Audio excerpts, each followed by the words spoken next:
Peter Rafford stood at the floor-to-ceiling windows of his Manhattan penthouse, watching the city pulse with life 40 stories below. At 38, he commanded a tech empire worth billions.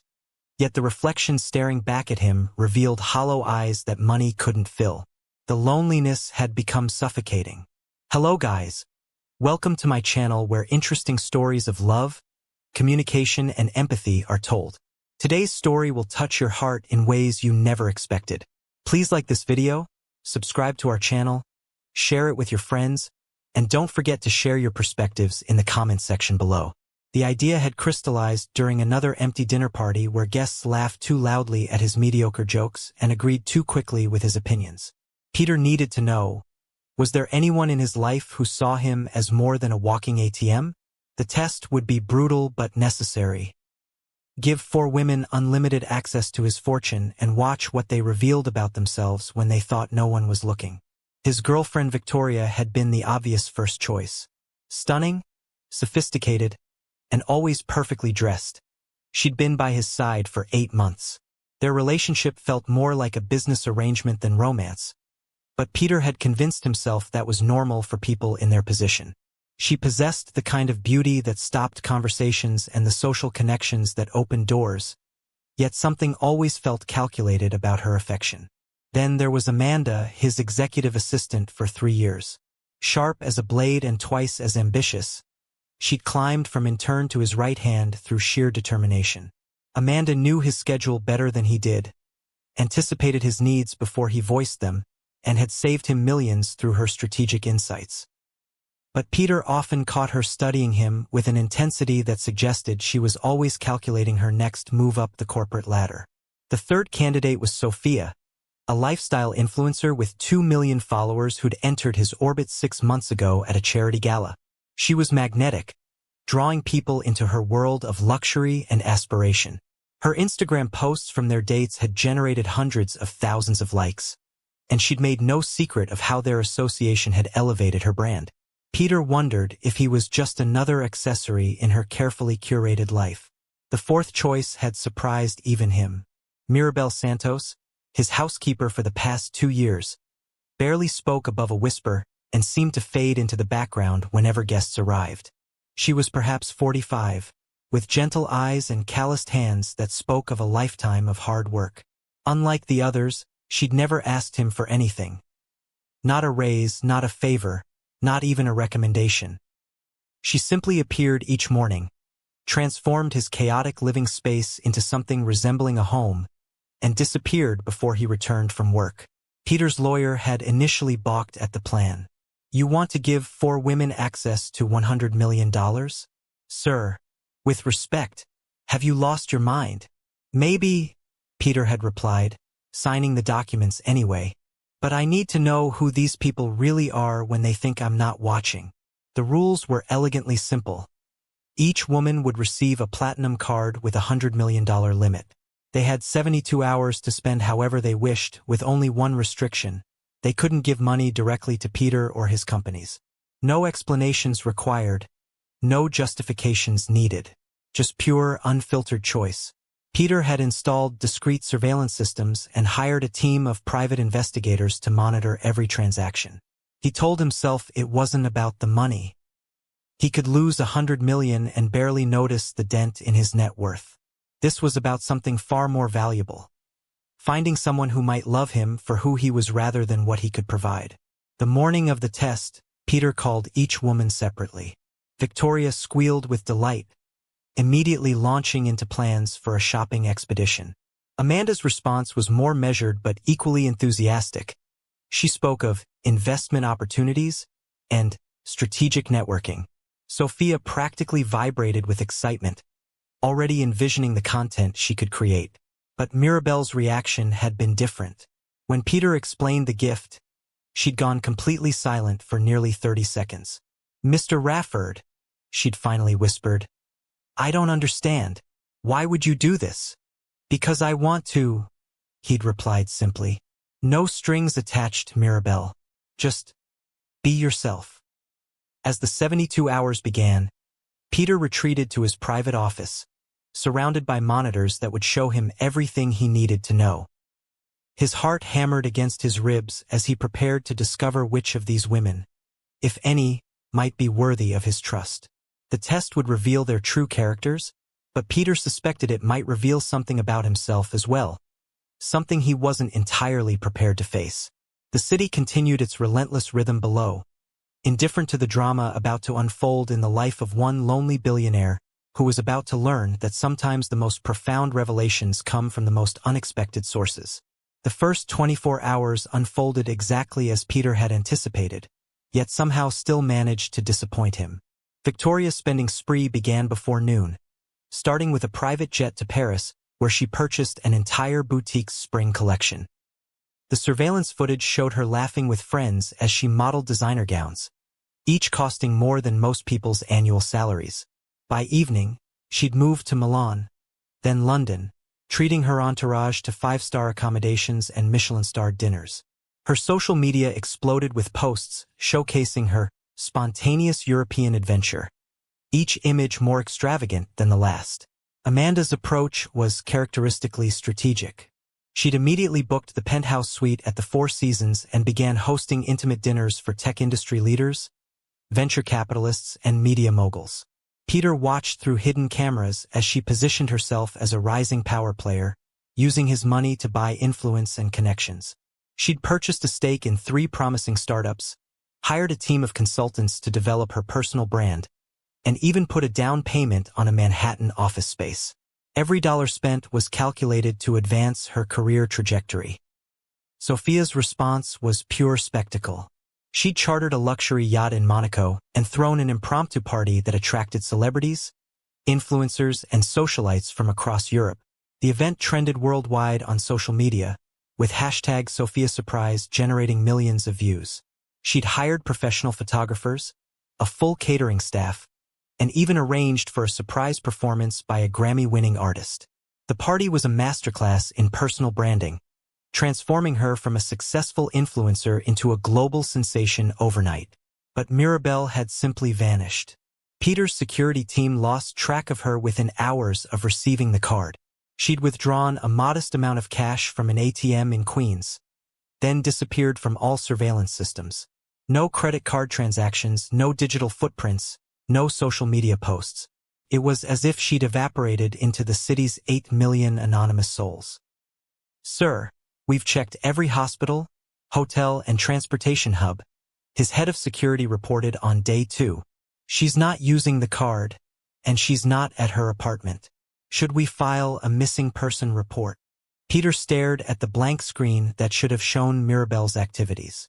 "No. Keep looking, but don't involve the police. She's out there somewhere." As the second day progressed, the other women's patterns became even more pronounced. Victoria had moved to Tokyo, purchasing rare art pieces and booking exclusive experiences that would generate months of social media content. Amanda was now hosting a tech conference in her honor, having convinced several industry leaders to speak at her Innovation Summit. Sophia's yacht party had evolved into a week-long festival, with brands paying millions for association with her suddenly elevated status. Peter found himself growing increasingly disgusted with each transaction alert. These women were using his gift exactly as he'd feared, as a tool for self-aggrandizement, social climbing, and personal gain. The money meant nothing to them beyond its ability to elevate their status and expand their influence. But where was Mirabelle? On the morning of the third day, Peter's phone rang. The caller ID showed a number he didn't recognize. "Mr. Rafford?" The voice was elderly, shaky. "This is Maria Santos, Mirabelle's mother. She asked me to call you." Peter's heart stopped. "Is she all right? Where is she?" "She's fine, Mijo. She's been staying with me in the Bronx. But she wanted me to tell you something." The old woman paused, and Peter could hear voices in the background. Children laughing. Adults talking in rapid Spanish. "She says to tell you that she'll be back to work on Monday, and that she hopes you can forgive her for taking the weekend off without asking. Mrs. Santos, she doesn't need to ask permission. The money I gave her. See, she told me about your gift. Very generous, very kind. But she says she doesn't need it for herself. She's been using it to help people in the neighborhood. The Hernandez family, Their little boy needed surgery they couldn't afford. Mrs. Chun at the corner store. She was about to lose her business. The community center where the children go after school. They were going to close because they couldn't pay rent. Peter's throat tightened. She's been helping people? All weekend, Mijo. She doesn't sleep, barely eats. Just goes from family to family, making sure everyone has what they need. She bought groceries for the food bank, paid rent for families facing eviction, even bought winter coats for all the children at the elementary school. Maria's voice grew softer. She cried when she called me Friday night, said she'd never seen so much money in her life, and all she could think about was how many people she could help with it. The line went quiet except for the background sounds of a bustling household. Peter realized he was crying, something he hadn't done since his father's funeral 15 years ago. "Mr. Rafford? Are you there?" "Yes," he managed. "Mrs. Santos, is Mirabelle there? Can I speak with her?" "She's at the children's hospital, reading to the sick ones. But I'll tell her you called." As Peter hung up, he looked at his monitors showing Victoria's latest shopping expedition, Amanda's networking dinner, and Sophia's yacht party. The contrast was so stark it felt like a physical blow. While 3 women had used his gift to elevate themselves, one had used it to lift up an entire community. For the first time in years, Peter Rafford felt something he'd almost forgotten existed: hope. Peter couldn't sleep that night. He paced his penthouse like a caged animal, his mind racing with images of Mirabelle moving through the Bronx like a guardian angel, distributing hope with every transaction. By dawn, he'd made a decision that would have seemed impossible just days earlier. He was going to see for himself. The drive to the Bronx felt like crossing into another world. Peter's bulletproof Mercedes looked absurdly out of place among the modest apartment buildings and corner bodegas. He'd never ventured into this part of the city, despite living just miles away. The contrast was jarring. Here, every dollar mattered. Every kindness counted. Every gesture of generosity rippled through the community like stones thrown into still water. He found Mirabelle at the community center, surrounded by a dozen children who hung on her every word as she read from a worn copy of Charlotte's Web. She looked up as he entered, her eyes widening in surprise and something that might have been fear. "Mr. Rafford, I'm so sorry. I should have asked permission before." "Mirabelle." His voice was gentler than she'd ever heard it. "Can we talk?" The children protested as she closed the book, but she promised to return after lunch. Peter followed her to a quiet corner where mismatched chairs surrounded a small table covered in children's artwork. "I need to understand," Peter said, settling into a chair that creaked under his weight. "The money I gave you, my investigators lost track of you completely. Where did it all go?" Mirabelle's hands twisted in her lap. "I hope you're not angry, Mr. Rafford. I know it was meant for me, but I couldn't spend it on myself when there was so much need around me. Tell me everything." Her voice barely above a whisper, Mirabelle began to recount the past 72 hours. She'd started with the Hernandez family, whose 8-year-old son needed heart surgery they couldn't afford. The hospital bill alone was $300,000. A fortune to them, pocket change from Peter's gift. She'd paid it anonymously, watching through the hospital window as the parents collapsed in tears of relief. "Then I remembered Mrs. Chun," Mirabelle continued. "She's been like a grandmother to all the children in the neighborhood, but her store was failing. The rent had doubled, and she couldn't compete with the big chains. I paid her rent for 2 years and bought new equipment for the store. She cried so hard I thought she might faint." Peter listened in stunned silence as Mirabelle described her weekend of quiet miracles. She'd paid off medical debts for 6 families, prevented 4 evictions, bought winter clothes for every child at the local elementary school, and donated enough to the food bank to feed the neighborhood for months. She'd hired tutors for struggling students, paid for job training programs for unemployed adults, and even arranged for the community center's roof to be repaired. But the hardest part, Mirabelle said, her voice breaking, was choosing who to help first. "There's so much need, Mr. Rafford. So many good people who work hard but can't get ahead. I kept thinking about your gift and how it could change everything for them. How much did you spend on yourself?" Peter asked quietly. Mirabelle looked confused. On myself? Nothing. Well, I bought lunch for the volunteers at the food bank, but that was for everyone, not just me. Peter felt something crack open in his chest. Mirabelle, you had access to $100 million. You could have bought anything: houses, cars, jewelry, vacations. You could have set yourself up for life. But I don't need those things, she replied simply. I have a roof over my head, food on my table, work that gives my life meaning. What more could I want? Before Peter could respond, a small voice interrupted them. Miss Mirabelle, is this the nice man who helped pay for Tommy's operation? They turned to see a little girl with pigtails and a gap-toothed smile. Behind her stood a woman Peter recognized from the surveillance photos, Mrs. Hernandez, whose son had received the heart surgery. Mr. Rafford, Mrs. Hernandez said, her eyes bright with tears. I don't know how to thank you. The doctor said Tommy might not have lived another month without the surgery. You saved my baby's life. Peter opened his mouth to explain that it wasn't him, but Mirabelle caught his eye and shook her head almost imperceptibly. He realized she'd never told anyone where the money came from. She'd let them believe in anonymous angels rather than taking credit for her generosity. As more families approached throughout the afternoon, each with their own story of unexpected salvation, Peter began to understand the true scope of what Mirabelle had accomplished. She hadn't just spent money. She'd woven a safety net of hope through an entire community. Children who'd been hungry were now fed.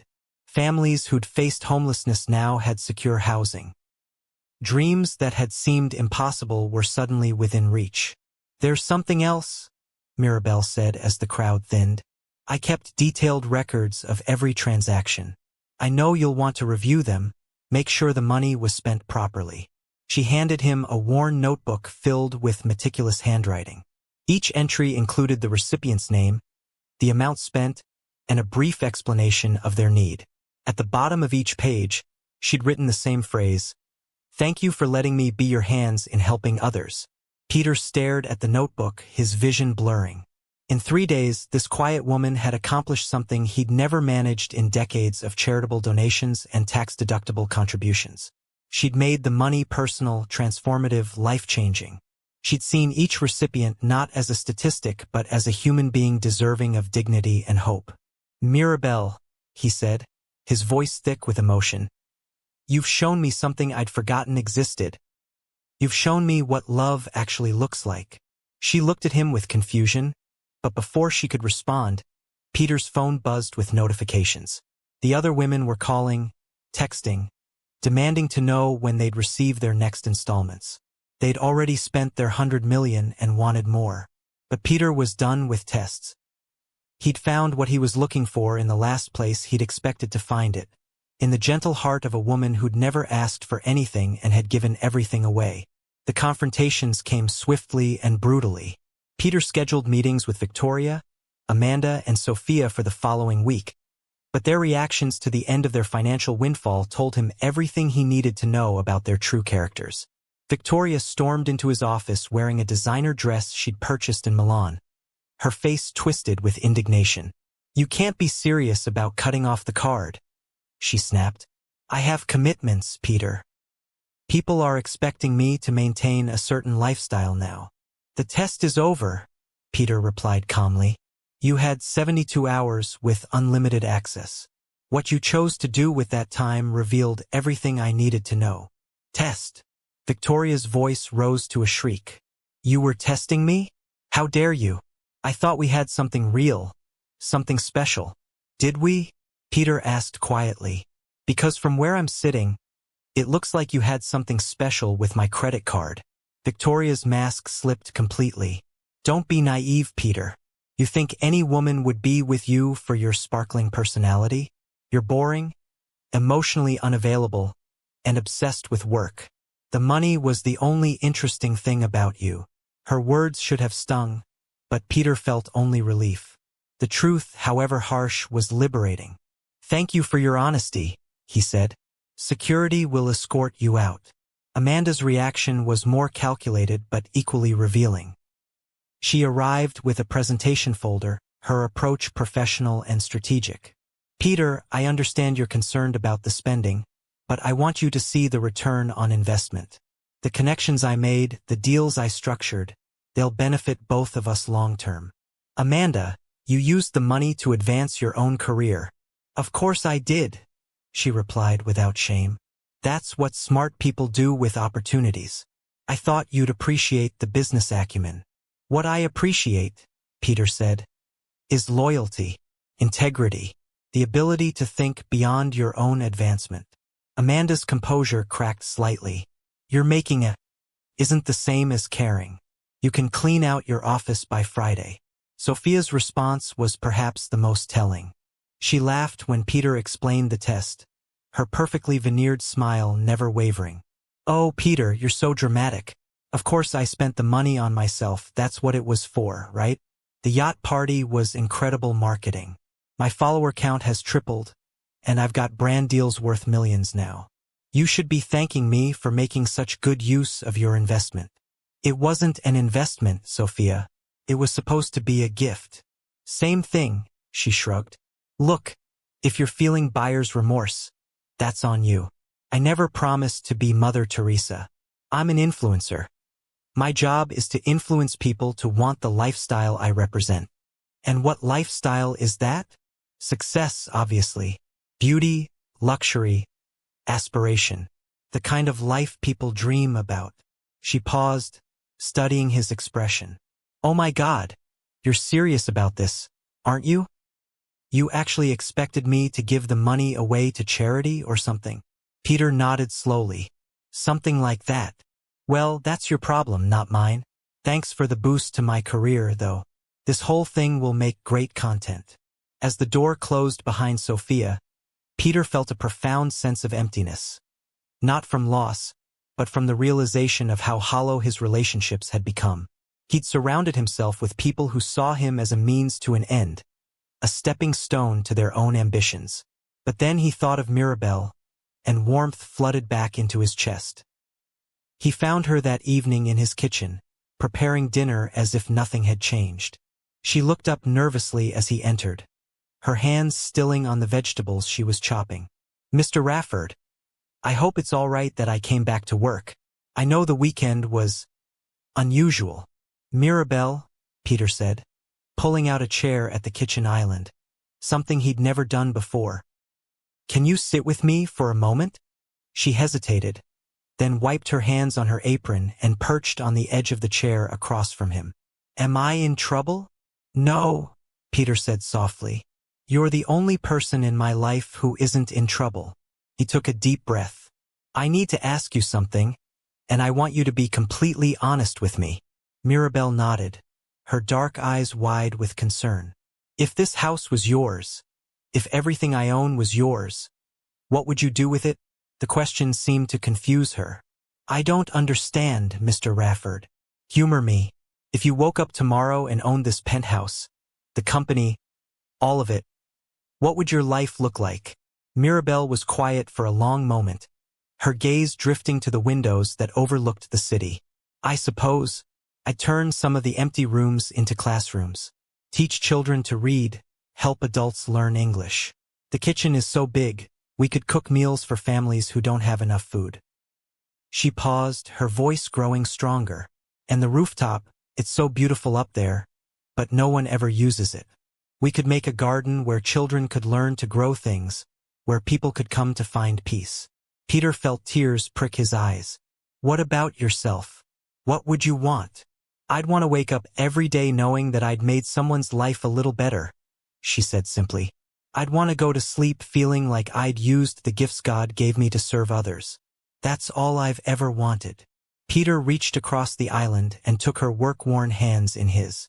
Mirabelle, I've spent my entire adult life building an empire, accumulating wealth, gaining power, but I've never felt as rich as I did watching you give away everything I gave you. She tried to pull her hands away, but he held them gently. Mr. Rafford, I don't understand what you're saying. I'm saying that you've shown me what love actually looks like. Not the conditional, transactional love I've known, but real love, the kind that gives without expecting anything in return. His voice broke slightly. I'm saying that I've fallen in love with you, Mirabelle.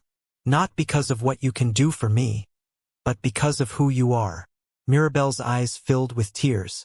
But I'm just a housekeeper. You're Peter Rafford. I'm a lonely man who's been looking for someone to love him for who he is, not what he has. And you've been loving me that way for 2 years without me even realizing it. 6 months later, the penthouse had been transformed. The formal dining room had become a literacy center where Mirabelle taught English to immigrant families. The unused guest bedrooms housed a rotating group of families transitioning out of homelessness. The rooftop garden bloomed with vegetables that fed both the residents and the community below. Peter had restructured his entire life around a simple principle. Wealth was only valuable when it served love. He'd established the Mirabelle Santos Foundation, dedicated to community-based assistance and education. His company had pivoted to focus on technology solutions for social problems. And in the evenings, when the last student had gone home and the last meal had been served, Peter and Mirabelle would sit together in their transformed kitchen, planning the next day's acts of service. The mansion that had once echoed with emptiness now rang with laughter, purpose, and the kind of love that multiplied when it was shared. Peter had finally learned that the greatest fortune wasn't what you could accumulate, but what you could give away, and that the richest life was one spent in service to others, hand in hand with someone who understood that love was not a transaction, but a transformation. Sometimes the greatest treasures hide in plain sight, waiting for hearts humble enough to recognize them. Peter's journey reminds us that authentic love flourishes not in grand gestures or expensive gifts, but in quiet acts of selfless service. Mirabelle's gentle spirit transformed not just a lonely billionaire's life, but an entire community's future. True wealth isn't measured in bank accounts, but in the lives we touch, the hope we kindle, and the love we freely give. When we choose compassion over competition, service over self-interest, we discover that the richest life is one spent lifting others up. Don't forget to like this video if it touched your heart, subscribe to our channel for more inspiring stories, share this with friends who need to hear it, and tell us in the comments what lesson resonated most with you. Your engagement helps us continue sharing these powerful stories of love, transformation, and hope.